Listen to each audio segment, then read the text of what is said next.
alam mo, Julie, na-miss ko yung boses mo.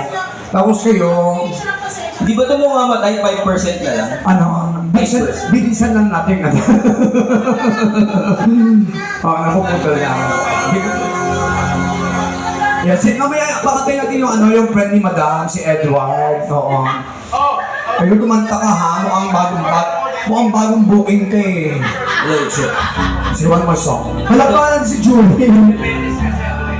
Para po ito sa table na to. Okay, Ma'am Shirley, yan, go.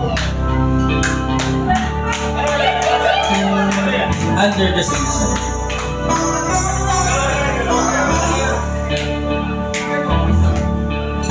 Ngayon, meron ng isang mic